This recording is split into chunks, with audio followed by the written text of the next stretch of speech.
Hi guys, I got a few questions on how I did the final shot of our last video with the horse falling, and it's been a while since I've done a tutorial, so I thought I would show you guys how I did it.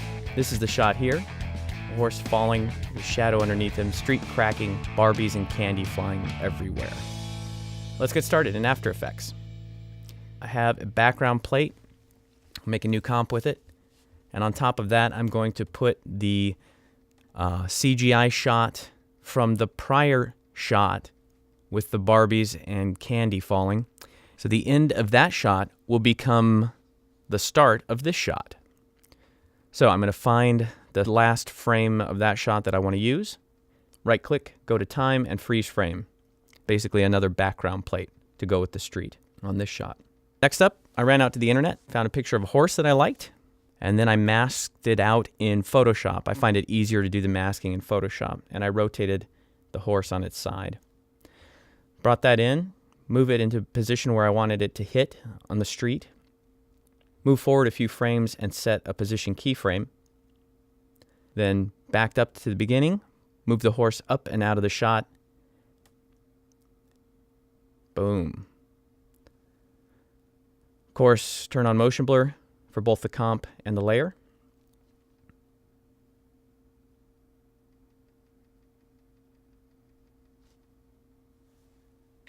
Then I went up to Effect, Color Correction, Curves, brought down the mids a little bit to match better, and then I think I brought the highs down. Yeah, something like that. Just to match it a little bit better. Probably should color correct the candy too. Then duplicate the layer. I'm going to call this copy Horse Shadow. And this will be the shadow of our horse landing on the street in candy. Go into Scale and flip it vertically by making it negative 100% on the vertical. Then we'll make it a 3D layer. Rotate it on the x-axis until it's fairly flat with the street, and then move it down until it's right where you'd expect his shadow to be. Go up to Effect, Color Correction, Tint. We're going to map white to black. And so now we have the beginning of our shadow. Then up to Effect, Blur, Fast Blur. And turn this up until it looks right to your eye. Until it starts to look like a shadow. Cool.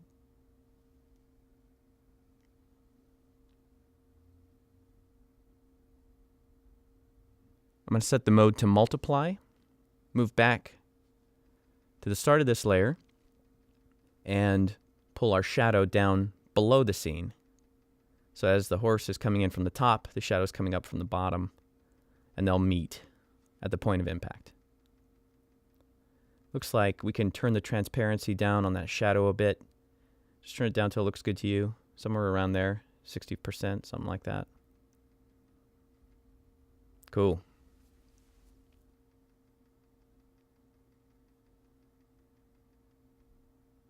Maybe bring it out a little bit like that. Now let's crack the street. From Action Essentials 2, I'm going to grab this ground crack texture. Center it up. And let's change its transfer mode to Overlay. Move it down about where you want your cracks to be.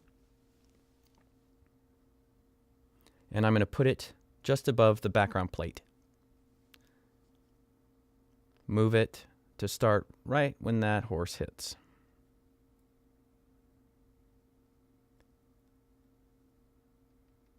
I want to punch those cracks up a little bit, so Effect, Color Correction, Curves, and I'm going to darken the dark parts of the texture and lighten the light parts of the texture, keeping that middle value right at 50 there so that your overlay transfer mode still works right.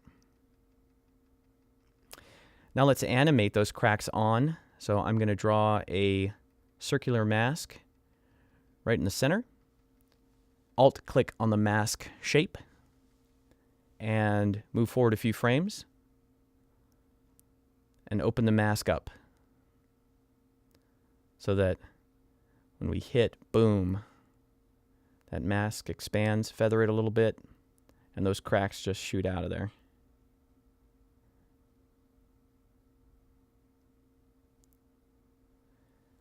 Now let's get gory. At our point of impact here, I'm going to grab a blood hit, size it up a little bit, and I'm going to make this a 3D layer and rotate it on the x-axis so it's flat with the street, or close. I'll slip it right under his head here. Something like that. We'll time it up to splat right there. Gross.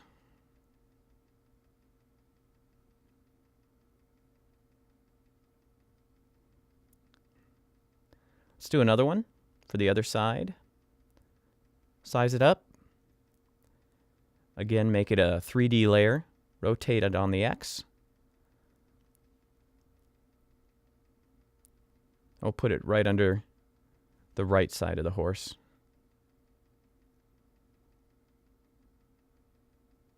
Our cracks hit, our blood splatters. Now we need to do the CG elements jumping around here. I rendered a pass in Blender, which would be a whole nother tutorial. I just picked up all of the objects that I had lying on the street, lifted them up pretty high, and then dropped them.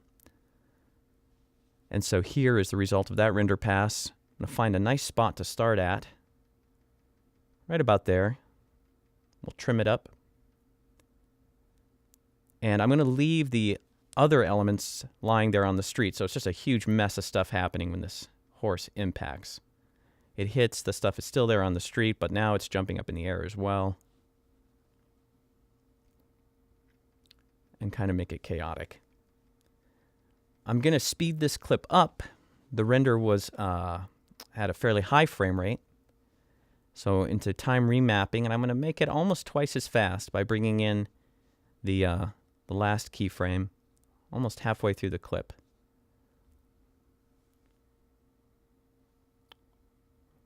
Let's set up to do a quick preview and see how that speed looks.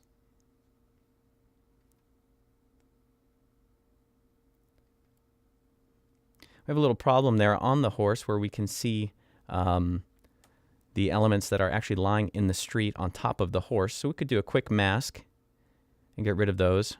The right thing to do would be to go back into Blender and render without those there, but this scene's going to have a lot of motion blur and shake, and I think that we can probably get away with just a quick mask. So I'm masking around the area I don't want. Change that to subtract.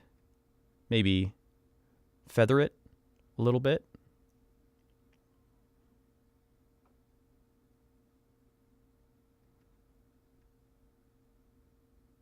I think that will work.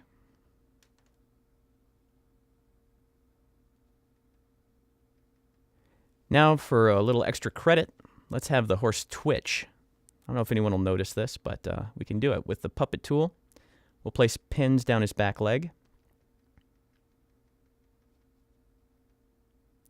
And then set some keyframes to make his foot move there a little bit after he hits.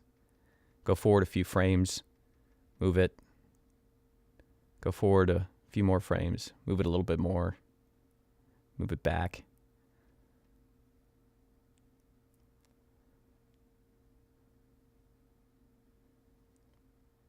Yeah.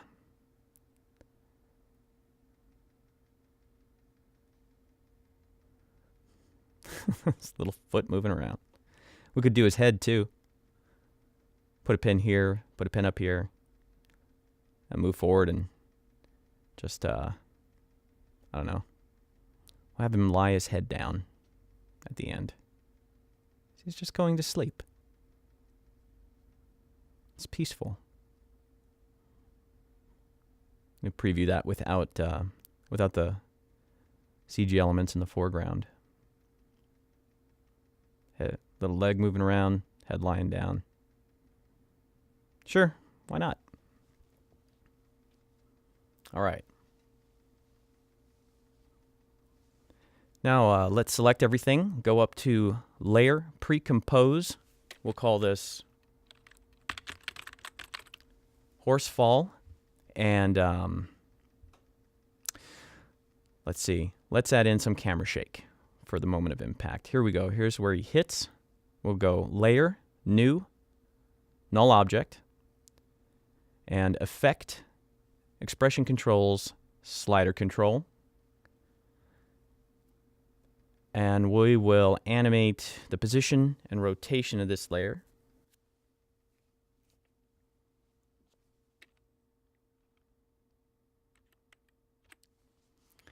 So for position, let's alt-click on the stopwatch and type wiggle. Open brackets 10, comma, and pick whip up to our slider control, close brackets.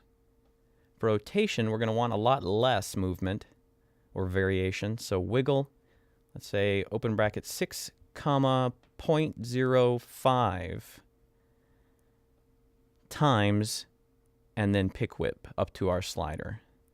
So the left to right rotation is going to be a whole lot less than the movement, but it'll be more than enough. So now let's set a keyframe. So in the frame right before he hits or she hits, I wonder if it's female or male. We'll move forward to the frame of impact and take that up to something. Let's try it. All right, about there. And now let's parent our pre-comp to the null, and we'll see that movement happening. Little rotation left to right and a bunch of movement.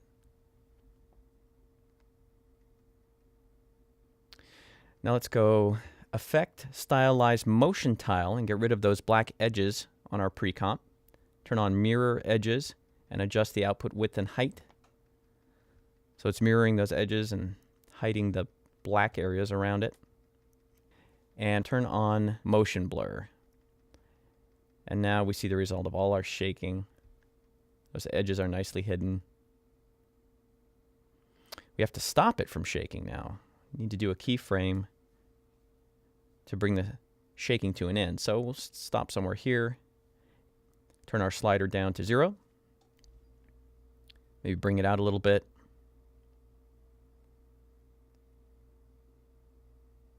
That might go on a little too long. Bring it in. And bring that value down a bit. Yeah.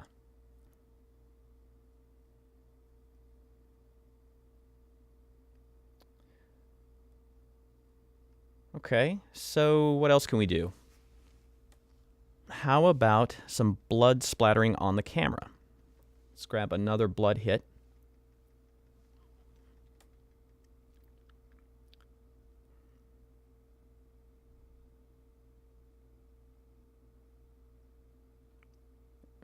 We're going to make this one pretty big and then mask out the center and just use some of the splotches around the sides of it.